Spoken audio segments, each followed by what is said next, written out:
युवाओं के साथ कुठाराघात होते थे, उनके पेपर लीक हो जाते थे।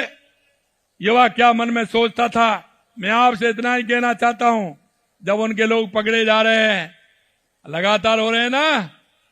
कभी 19 की आती है तो कभी 20 की आती है, कभी 21 की आती है। अरे मेरे युवा भाइयों, विद्यार्थी साथियों, मैं आपसे इतना ही कहना चाहता हूं, आपके सपनों को रौंदने वाले को चाहे वो कितना भी बड़ा हो, किसी भी तरह से नहीं बख्शा जाएगा, कैसे भी नहीं बख्शा जाएगा। और आने वाली पीढ़ी को मैं विश्वास दिलाता हूं, आप मन से पढ़िए, आगे आइए, आपको किसी भी समस्या का समाधान नहीं करना होगा। आपकी मेहनत आपके साथ है और वो मेहनत निश्चित रूप से रंग लाएगी। मैं ये भी कहना चाहता हूं, क्योंकि मैं देख रहा हूं 2-3 दिन से हमारे विरोधी जिस तरह से, क्योंकि उन पर कुछ नहीं होता है, वो ये ना है, वो क्या करते हैं, वो सिर्फ ये कर रहे हैं कि ये तो हमारे समय में नहीं था, ये तो उनके समय में था। अरे भाई, ये तो समय गणित का समय, ये कहीं जाएगा क्या? आप बताइए,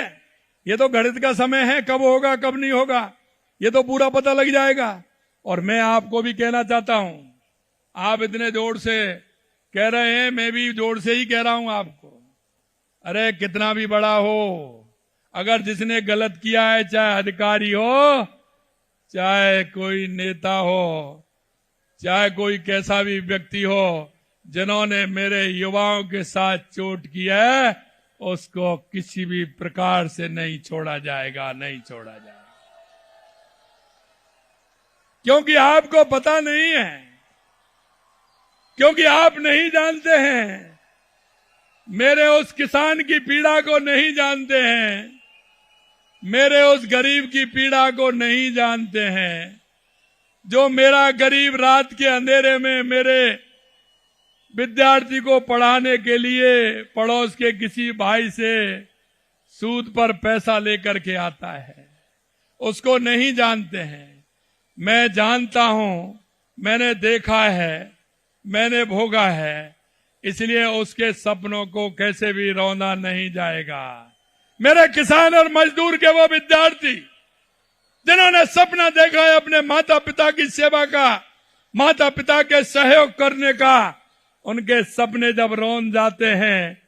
तो उनके माता पिता भी रोते हैं और वो विद्यार्थी भी रोता है कि मेरे सपनों को किस तरह से उन्होंने कुचला है। मैंने तो खूब मेहनत की थी, लेकिन मुझे पता नहीं था ये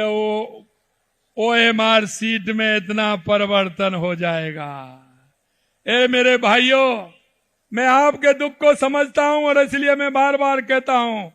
और मेरे को जब ये बात आती है, आपको तो आती होगी कि नहीं आती होगी, लेकिन मैं बहुत सोचता हूं और सोच करके ही मैं ये कहता हूं कि आप बयान कैसे भी देते रहिए, लेकिन जब गलत किया है तो भुगतना पड़ेगा, हर कीमत पर भुगतना पड़ेगा, किसी को कोई छूट नहीं है। मेरे भाई और बहनों, आप पूरी लगन और मेहनत के साथ पढ़ाई करें, नवाचार करें और सरकार की आपके लिए चलाई जा रही योजना को लाभ उठाकर अपने सपनों को साकार करें। और मैं यही कहना चाहता हूं, आप चिंता मत करिए, आपका ये सेवक,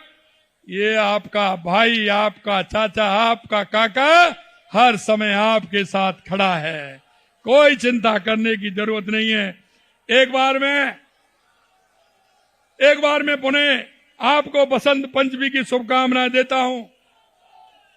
और मैं आपसे यही कहना चाहता हूं, आज हमारे नेताजी सुभाष चंद्र बोस की जयंती भी है। हम युवाओं को उन्होंने मार्गदर्शन दिया है, स्वामी विवेकानंद जी से प्रेरणा लें और अपने जीवन को सफल बनाएं और अपनी संस्कृति और विरासत का ध्यान में रखते हुए आगे हम काम करें। यही मुझे आप सभी से कहना है। मैं कामना करता हूं कि हमारे देश और प्रदेश के लोग मां सरस्वती की असीम कृपा हो और हमारा देश पुनः बुश गुरु की रूप में प्रतिष्ठित हो और हम दुनिया में हमारा भारत सर्वश्रेष्ठ बने और सर्वश्रेष्ठ बनते हुए दुनिया में हमारे भारत की पहचान हो और हमारे भारत के नागरिकों की पहचान हो। और मैं एक विश्वास दिलाना चाहता हूं, देश के यशस्वी प्रधानमंत्री नरेंद्र मोदी जी के नेतृत्व में मैं आपको यह विश्वास दिला सकता हूं कि आने वाले समय में भारत दुनिया का पहला देश होगा, यह भी मैं विश्वास दिलाता हूं। आप सभी यहां जुड़े हैं, बीसी के माध्यम से हर जिला हर विद्यालय जुड़ा है। मैं उन सभी को, अभिभावकों को, शिक्षकों को और विद्यार्थियों को बहुत बहुत धन्यवाद देता हूं